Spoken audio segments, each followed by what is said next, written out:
put it right on the roll. You guys, they're really gonna have to hold on for the longest.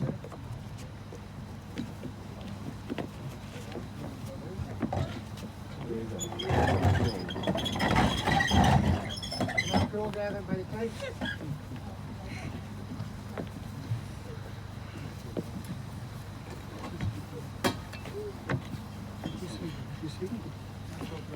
You're speaking. Okay. You're speaking also?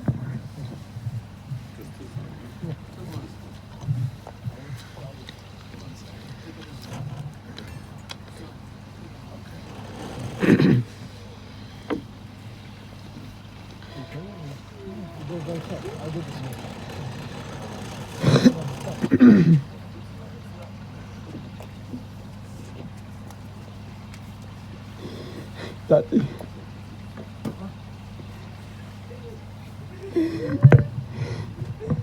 Chesed. It's unbelievable. Every time I used to come home from yeshiva in Lakewood, before I would get on the flight,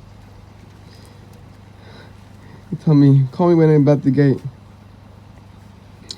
I wanted to know if there any other yid in there. Any other bachim that needed a ride home. To offer a ride. Every single time he offered rides. I don't think I ever got picked up from airport from someone else. Yes, it was the first time.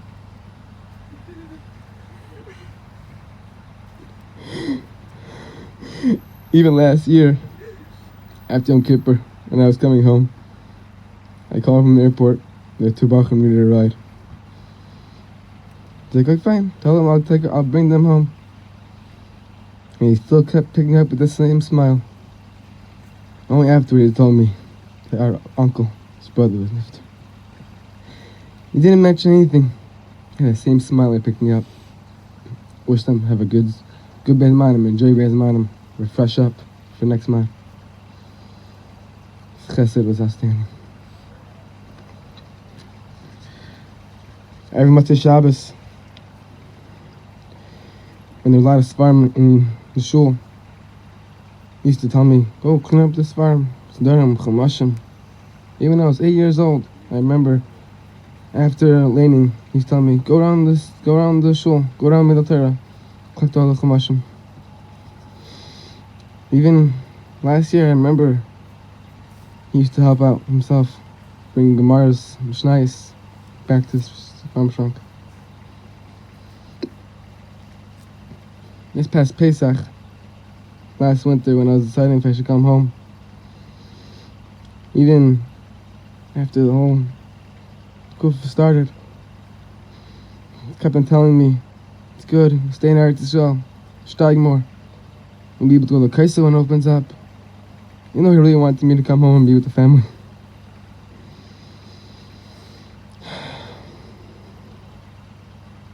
And Meir Brachas, he was so into Meir Brachas. And the first time I came home, past few years I was coming home, one time I came home, I see like a toy magnet like game on the table. I was like, what's this about? He's like, Meir Brachas. I wanted to make sure, he used to count, he used to put like a small piece on the boxes to count how much brachas. He cheshbon out with Kiddush and Shul at home. Everything was down to science. I don't remember exactly what it was, like 22 other brachas. B'samim, made a whole cheshbon. Wanted to make sure that made brachas. And as it was said in the past in Shul, that he kept on growing in Yiddishkeit. And I remember that like past years, every time he was benched, got up, got a hand jacket, Ma'amer Chayim, Al Naras Bavel. It's peace of Yeshua. He always used to say, if Chashon Mashiach doesn't come, we won't bring the current Pesach, then you'll come here. If not, we'll be going to Eretz Yisrael. That's also one of the things he told me last year. If you don't come home, Mashiach's gonna come, we'll be able to go to Eretz Yisrael. Always peace of Yeshua. And one last thing, the Avos Ubanim, also about Chesed and caring for other people. And whenever I used to go to Avos Ubanim Motzei Shabbos, he used to tell me, go bring a sefer from the house. I asked him, like, why? The shul is plenty of svarim. Like, no. in case other people need Svarim, they'll be able to have Svarim. We'll be able to bring from our house. We should be able to do it. If we're able to do it, we should do it.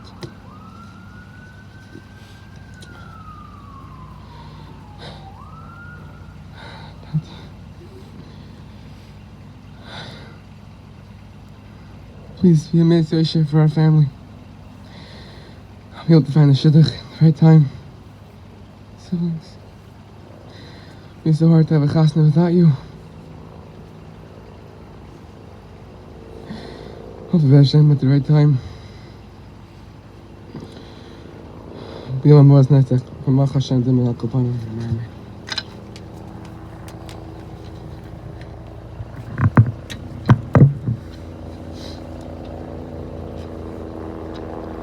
The beginning of my father's life was much different from the way Jewish children grow up nowadays.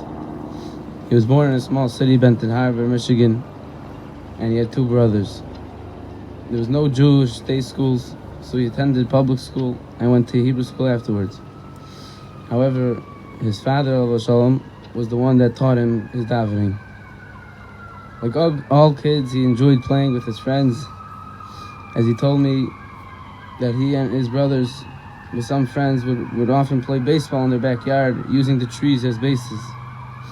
A little later in life, my Zaidi sent my father to Skokie Yeshiva for 9th and 10th grade, and to the academy for 11th and 12th grade. Afterwards, he went to college in the University of Michigan for 4 years, and then worked in the heart division of a hospital. Eventually, my father moved to Chicago and met my mother in 1982, and lived here ever since, raising a family of 10, 6 girls and 4 boys, Bli Ayin Hara, which all attended Beis Yankov and Tar Tzvi Elementary School. Being the youngest in the family, on one hand, I don't know or remember many things that my father did in his earlier years. However, on the other hand, I had the capability of seeing many things that he did in his later years that many of my siblings were not able to see. Mishnah Nova says, the world stands on 3 things: Torah, Avodah, and Gemilas Chasadim. Chaim Volozhin explains that even though Avodah refers to Karbonis, but nowadays there's no Karbonis, so the Avodah refers to Tefillah. So now I just want to explain how my father was able to keep all these factors. His Tefillah, I think we would all agree that his main focus was on davening. He would always make his schedule based on the time of davening, and would try his hardest to be in shul ready to daven before davening actually started, in order he can have the proper intention during davening. Even when our family planned a road trip, my father always called the shuls that would be on the way to find out when they had minyanim, in order that we can stop there on the way. Also, whenever he booked a flight for himself or my brothers, the first thing he would calculate was that it shouldn't interfere with the Zman Tefillah, and only then came the money matters. A proof that this was his main focus was last month when my father tested positive for COVID and felt that he needed to go to the hospital. He packed a bag with a siddur, towels, and tefillin, and a chumash to bring along.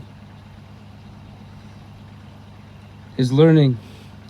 Despite the minimal education that he received in Torah studies, he tried very hard to spend time learning chumash, halacha, gemara, and preparing the Torah for the Shabbos Suda. One thing I noticed, that when my father would learn chumash, he wouldn't just read the words. Rather, he would picture out all the details in his mind to get a full understanding of the material. In fact, the last conversation that I had with my father, he was learning Parshas Vayera, where it talks about that Avraham Avinu looked at the city of Sodom while it was being destroyed. So my father asked me if we know exactly where Avraham was standing when he looked at the city, because if it was close by, then him seeing the city was natural.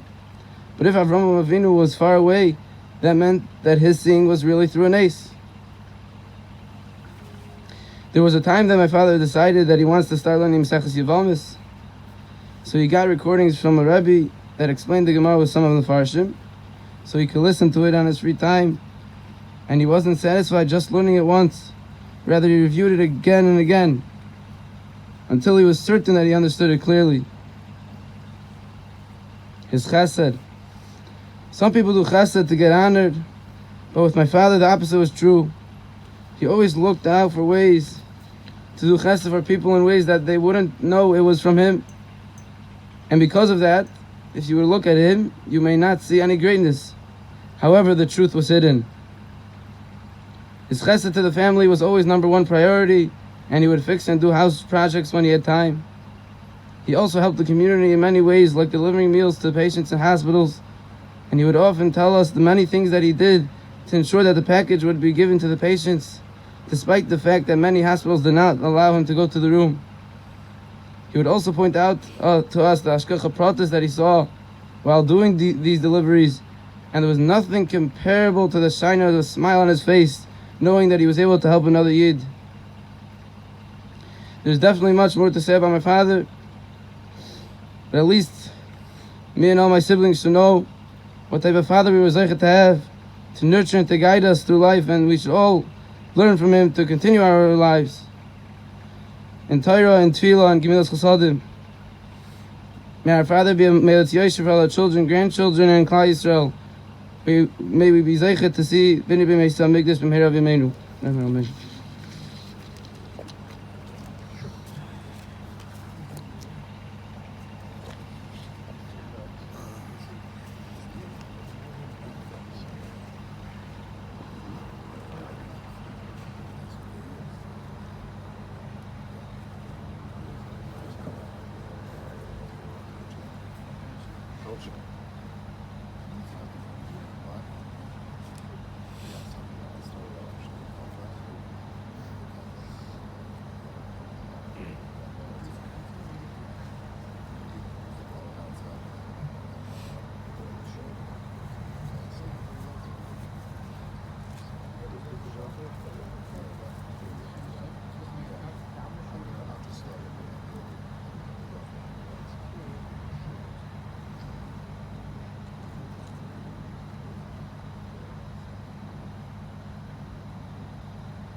out, they're gonna remove the equipment.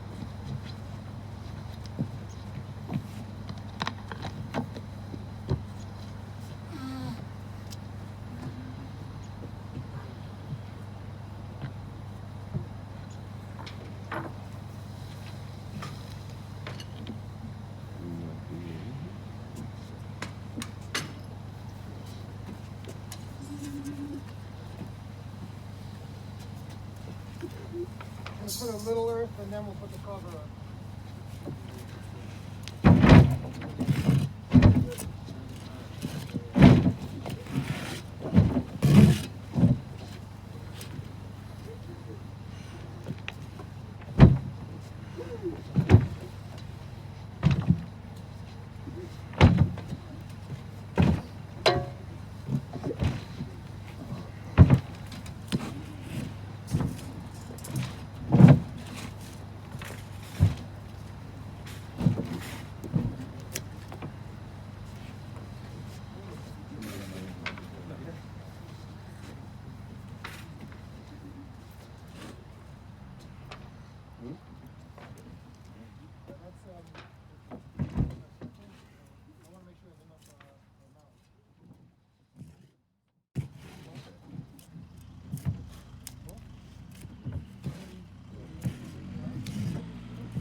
ידענו אדוני כי צדק משפטיך תצדק ודבריך ותזכה בשופטיך ואין לחרהר אף תמיד שופטיך צדק עשו אדוני ויושר משפטיך דיין אמש שפי צדק ואמש ברוך דיין האמש שכל משפטיו צדק ואמש נפש כל חי בידיך צדק מלא ימינך בידיך רחם על פית אספין ידיך ושמר למלך חרב ידיך גדול העצה ורב העלילה אשר אינך פקוחת על כל דרכי בני אדם לסף איש כדרכיו וכפרי מעל עליו והגי כי יושר אדוני צוריב לילות הבוי אדוני נוסן ואדוני לא כך יהי שם אדוני מברך והוא רחום מכפר אבי מלא השחיס ובלה שבעפוי ויהיה כוחם עשוי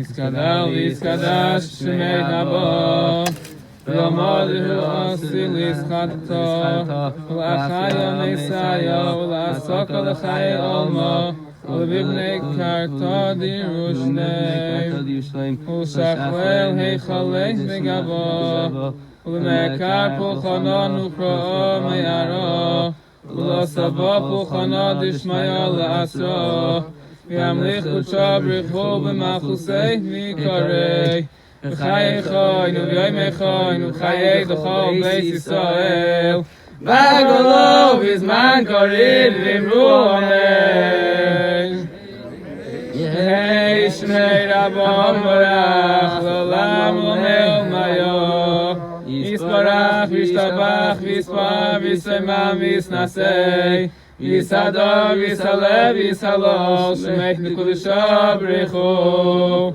Ve'ila mincha b'chasa v'shirasa, tush b'chasa v'nechemasa, Damyam b'ama v'imru amen. Yehi shamar Rabba min Shemaya, L'chaim aleinu, B'kol Yisrael v'imru amen. V'yiseh shalom v'imru, v'yiseh shalom aleinu, B'kol Yisrael v'imru amen. If we could have a shura leading away from the grave.